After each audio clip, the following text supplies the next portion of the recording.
Hey there guys, so I'm going to do a tutorial video on what is quite possibly the most cliche beginner poi move ever, the 3-beat weave.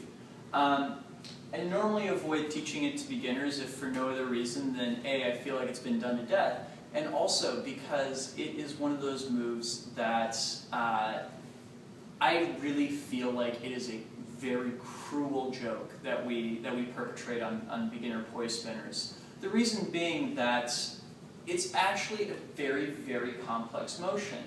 In order to do it, you need to be familiar with wheel plane. You need to be familiar with spinning your poi in split time opposites. You need to be familiar with being able to move your poi back and forth across your body in a tic-tac or a 2-beat weave. And you need to be able to do what I think is actually a pretty complex series of twists and turns and coordinations between your hands. Nonetheless, this past weekend in Atlanta teaching workshops, I came up with a nifty little trick that helped out with what traditionally has been a rather difficult stumbling block that most people run across when they're trying to learn the 3-beat weave, and it inspired me enough that I wanted to put it on video for you guys. So, without further ado, the 3-beat weave. Now, to get started here, I'm going to give you guys the traditional way that I've taught this move, which is to begin with the poi and wheel plane. That means that they're on either side of your body, essentially framing you on the left and right side, and you're going to get them going in a nice split time, same direction feel, so that they're always pointed away from each other, right? Now, as you're doing this, what you're going to do is you're basically going to give yourself a hug and wrap the poi around you and then unwrap. So, hug, unwrap, hug, unwrap, right? Now, you'll notice that as I'm initiating that hug, my hands are kind of staggered as they do so. The way most people think of this is the hand that goes on top, and 9 times out of 10, that's their dominant hand when they're first starting out, right? I prefer to think of the hand that's going to be on bottom, and you'll see why in just a couple minutes. So in this particular case, I'm a right-handed spinner, and usually I feel more comfortable having my left hand on the bottom, right? Now, in order to initiate that movement then, I kind of have to change the way I'm thinking about it. You'll note that it is actually my left hand that initiates this movement. It starts moving across my body before my right hand does. So, the way I like to think of this is I'm going to will my left hand to reach for my right hip, and then my right hand to reach for my left shoulder, and then unwrap. So once again, I hug, left to right hip, right to left shoulder, and then unhug, right? You're going to work on this until you can be reasonably comfortable wrapping and unwrapping 10 times in a row and not have to worry too much about it, right? Important to note, when you're first starting out, take as many beats as you need to recover in between the hug and unhugging. So come back here and get yourself stable again, and then work on getting back into the hug, right? Cool. Now, if you've got that one down, the next step is to get it down on your non-dominant side. So for me, this is when my left hand is on top.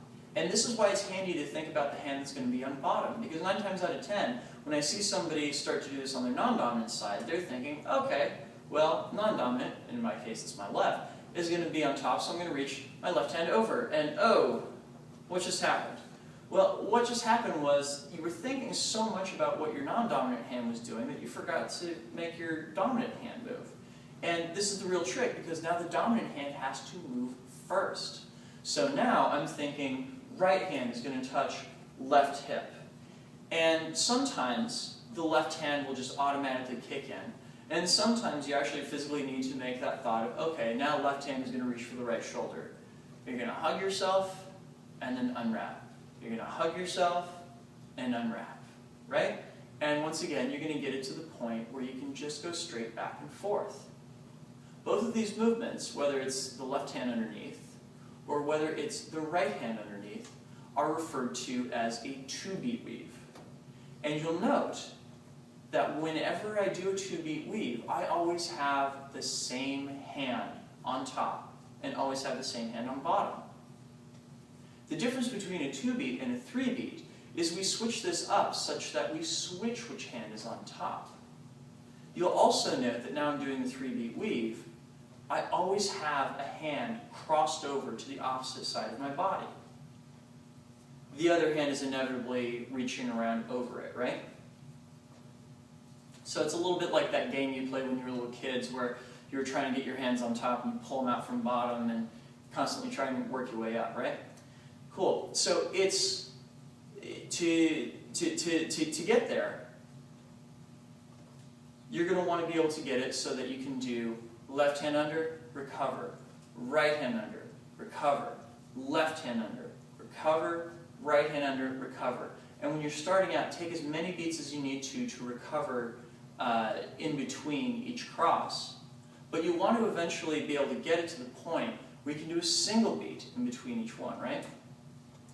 The next step then becomes making this continuous such that you'll note in a 2-beat weave, I unwrap my hands at a certain point. Whether it's my left hand on top or my right hand on top, right? When I do a 3-beat, they never unwrap. Almost everyone I teach this move to, when they arrive to this point, they have a bit of a problem in that they have an easy time getting their dominant hand to go around on top, but getting it to hang out while their non-dominant hand comes around on top to complete the 3-beat winds up being something of an issue for them. Here's a trick to get around it. You're going to start off with your, and it doesn't matter which hand is your dominant one, this exercise works just as well. You're going to start off with your right hand crossed over the left-hand side of your body, and it's going to be rotating forwards, yeah? Your left hand is going to reach behind you, above you, and it's going to come to settle over on your right shoulder. Now you'll note, I stopped moving the poi that's in my right hand when the one in my left hand started rotating. That's totally fine. But now you're going to do the same movement on the other side. Now you're going to take your right hand, you're going to drop it, reach behind you, reach above you, and it's going to come over to your left shoulder. Now, my left hand poi stopped moving, my right hand poi kept on moving, right? Once again, the left hand is going to drop down, reach behind you, reach up, and switch over to the right hand side of your body. Left hand poi, drop down, reach behind, reach up, switch over to the left hand side of your body. Left hand, drop down, reach back, reach over, and onto the right hand side of your body. Here's what it looks like from the side. Your right hand is going to reach down, back, over you, come to settle on the left hand side of your body. Your left hand is going to reach down, behind you, above you, and settle on the right hand side of your body. Once again, you're going to work on this until you can get it down to doing a single rotation on each side. So 1, 1, 1, 1, 1, 1, 1, 1, 1, 1, 1, 1. And once you're at this point, you are so close to having that 3-beat weave down. The only difference is, you note how the other poi is going slack as soon as I cross the other poi over it? You're going to stop doing that. You're going to keep it rotating, yeah? So now what it becomes is I reach over, I reach over, I reach over, I reach over, I reach over, I reach over. From the front, once again, I'm going to reach over, reach over, reach over, reach over, reach over. Quite frankly, I think the best approach to learning this now is actually to alternate between both of these movements. I just had a class tonight where I threw this combination out to one of my students, and she'd never done even a 2-beat weave before, and in an hour and a half she'd gotten both the forwards weave and the reverse weave down using this method, right? So, yes, I like this. I think this works very well.